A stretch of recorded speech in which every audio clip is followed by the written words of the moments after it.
നിങ്ങളുടെ ഇഷ്ട പരമ്പരകൾ എക്സ്ക്ലൂസീവായി സൺ നെക്സ്റ്റ് ആപ്പിലൂടെ തികച്ചും ഫ്രീ ആയി ഇപ്പോഴേ ആപ്പ് ഡൗൺലോഡ് ചെയ്യൂ.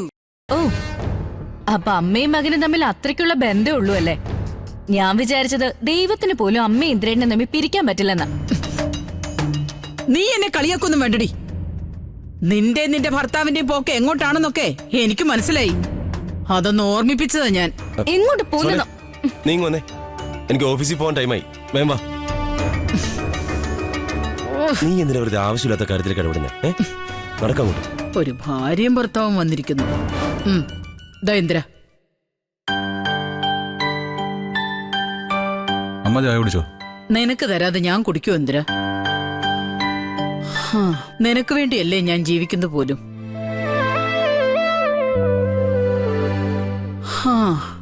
എല്ലാവർക്കും ഇപ്പൊ മത്സരബുദ്ധിയാ. സ്വന്തം അമ്മയുടെ മുമ്പിൽ പോലും തോറ്റു തരാൻ ഇന്നത്തെ മക്കൾ തയ്യാറല്ല. നിന്നെ പോലൊരു മകൻ നീ മാത്രമേ കാണൂ ഇന്ദ്ര. നിന്നെ പോലൊരു മകനെ കിട്ടിയത് എന്റെ ഭാഗ്യമാ.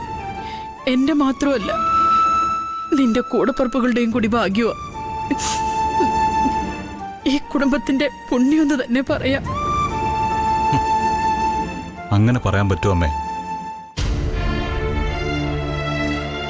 അമ്മയ്ക്കൊരു മകനെന്ന നിലയ്ക്കും കൂടപ്പിറപ്പുകൾക്ക് ചേട്ടനെന്ന നിലയ്ക്കും ഞാൻ വിജയിച്ചിട്ടുണ്ടാവാം. പക്ഷെ ഒരു ഭർത്താവും അച്ഛനും എന്ന നിലയ്ക്ക് ഇന്ദ്രനൊരു പൂർണ്ണ പരാജയമല്ലേ അമ്മേ? നീ എന്തൊക്കെ ഇന്ദ്ര പറയുന്നേ? നിന്റെ ഭാര്യയുടെ കുഴപ്പം കൊണ്ടാ നിന്റെ ദാമ്പത്യം പരാജയപ്പെട്ടു പോയത്, അല്ലാതെ നീ എന്ത് ചെയ്തിട്ടാ? ചേരേണ്ടത് മാത്രമേ ചേരാവൂ ഇന്ദ്ര. ചേരാത്ത നീ എത്രയും വേഗം കൈവിട്ട് കളയണം. നിനക്കത്ര പ്രായമൊന്നും ആയിട്ടില്ലല്ലോ. നിനക്ക് ചേർന്നൊരു ജീവിതം ഈ അമ്മയുണ്ടാക്കി തരും. മോനെ, ഈ അനുപമ ഒന്ന് ഒഴിഞ്ഞു കിട്ടിയ മാത്രം മതി. അനുപമയെ ഒഴിവാക്കാം. പക്ഷേ എന്റെ മോനെയോ?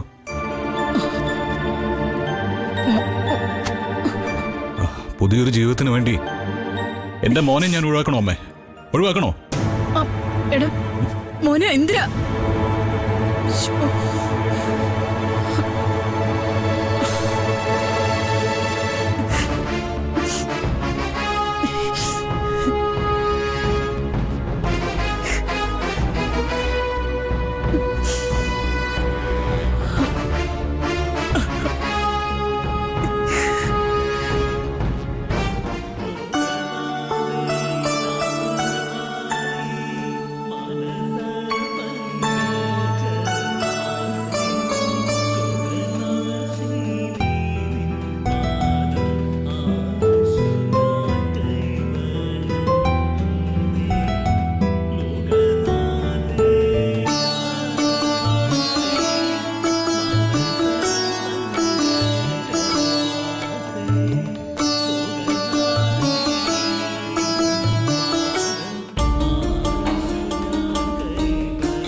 മോനെ ഇന്ദ്ര, നീ എന്താ ഇവിടെ?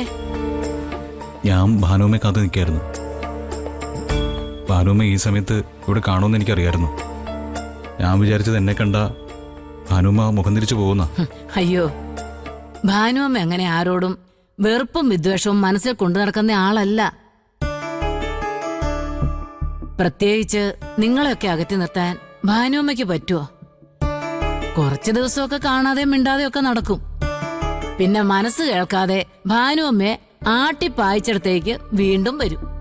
അതല്ലേ പതിവ്.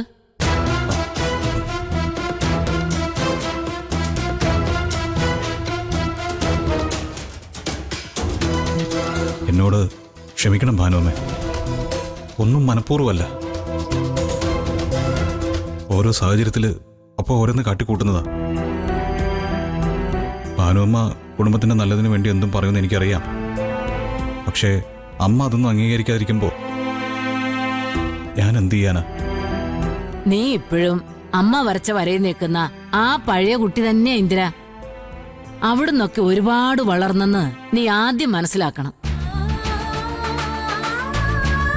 നിന്റെ അമ്മ നിന്നെ സ്നേഹിച്ചു വളർത്തിയതുപോലെ നീ സ്നേഹിച്ചു വളർത്തേണ്ട ഒരു മകനുണ്ടെന്ന് നിനക്ക്. നിനക്ക് കിട്ടിയിട്ടില്ലാത്ത അച്ഛന്റെ സ്നേഹം അവനെങ്കിലും കിട്ടട്ടെ ഇന്ദിര. അതോ നിന്നെ നിന്റെ അമ്മ വളർത്തിയതുപോലെ അവനെ അവന്റെ അമ്മ വളർത്തിക്കോട്ടെ എന്നാണോ?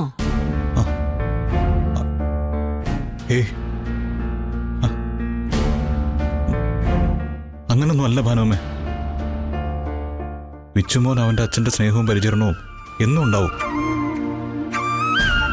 ഇപ്പൊ അതൊന്നും അല്ല പ്രശ്നം. ശരി, നീയും നിന്റെ അമ്മയും എന്തെങ്കിലും കാര്യമില്ലാതെ എന്നെ തിരക്കി വരില്ലെന്ന് എനിക്കറിയാം.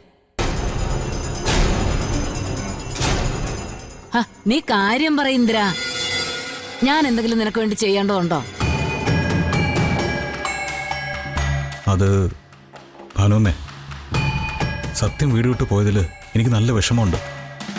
അവനെ എങ്ങനെയെങ്കിലും ഒന്ന് തിരിച്ചു കൊണ്ടുവരണം. അവനായിട്ട് വീട് വിട്ടു പോയതല്ലല്ലോ, നിങ്ങളവനെ ഇറക്കി വിട്ടതല്ലേ? അമ്മയുടെ സ്വഭാവം ഭാനുവമ്മയ്ക്ക് അറിയാലോ. ഒരു ദേഷ്യത്തിന് എന്തും പറയും. ഇതുപോലെ പലപ്പോഴും ഉണ്ടായിട്ടുള്ളതല്ലേ. അന്നൊക്കെ ഞാനാ അവനെ തിരിച്ചു കൊണ്ടുവന്നിട്ടുള്ളത്. സത്യം പലരെയും വിളിച്ച് കാര്യങ്ങൾ അന്വേഷിക്കുന്നുണ്ട്. പക്ഷേ അവൻ എവിടെയാണെന്ന് മാത്രം എനിക്കറിയില്ല. അതറിഞ്ഞിരുന്നെങ്കിൽ ഞാൻ പോയി അവന്റെ കാല് പിടിച്ചിട്ടാണെങ്കിൽ തിരിച്ചു കൊണ്ടുവരുമായിരുന്നു. സത്യൻ എവിടെയുണ്ടെന്ന് എനിക്കറിയാന്ന് കരുതിയാണോ ഇന്ദിരം വന്നത്? അല്ല, അനുപമയ്ക്ക് ചിലപ്പോൾ അറിയാതിരിക്കുമെന്ന് എന്നോട് ശ്യാം പറഞ്ഞു. നമ്മുടെ അനുനോ? അതെ, സത്യൻ എന്തുണ്ടെങ്കിലും അവളോട് തുറന്നു പറയുന്നതാണല്ലോ. ഭാനു വന്നു പോയി അനുവിനൊന്ന് കാണണം. ഞാൻ എന്തിനാ അനുവിനെ കാണുന്നത്? നീ ഒന്ന് വിളിച്ചു ചോദിച്ചാൽ അവള് പറയില്ലേ? അതൊന്നും ചിലപ്പോൾ നടന്നൊന്നും വരില്ല. ഭാനുമ്മ എന്നെ ഒന്ന് സഹായിക്കണം. ഞാൻ വേണമെങ്കിൽ ഭാനുമ്മയ്ക്ക് പോയി വരാൻ ഒരു വണ്ടി ഏർപ്പാടാക്കാം. ഓ, അതൊന്നും വേണ്ട, ഞാൻ ബസ്സിന് പോയിക്കോളാം. നീ എനിക്ക് ബസ് കൂലിയും പിള്ളേർക്ക് മിഠായി വാങ്ങാനുള്ള കാശും തന്നാ മതി. ഓ, അതൊക്കെ ഞാൻ തരാം. അപ്പോ ഭാനുമ്മ ഇപ്പൊ തന്നെ പോവല്ലേ? ആ, നീ ഒരു കാര്യം ആവശ്യപ്പെട്ടിട്ട് ഞാനത് ചെയ്യാതിരിക്കുന്നത് എങ്ങനെയാ? പിന്നെ അനുവിനെയും വിച്ചുമോനെയും ഒന്ന് കാണുകയും ചെയ്യാം. അവരിവിടെ ആശുപത്രിയിലുണ്ടായിട്ടും എനിക്കൊന്ന് പോയി കാണാൻ പറ്റിയില്ലല്ലോ.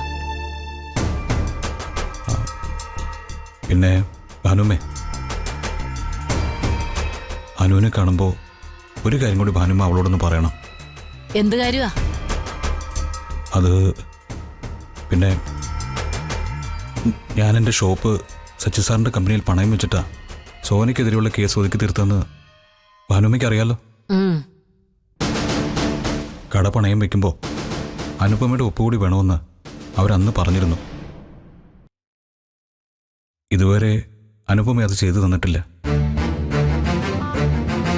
അവരതിൻ്റെ പേരിൽ പ്രശ്നം ഉണ്ടാക്കിക്കൊണ്ടിരിക്കുക.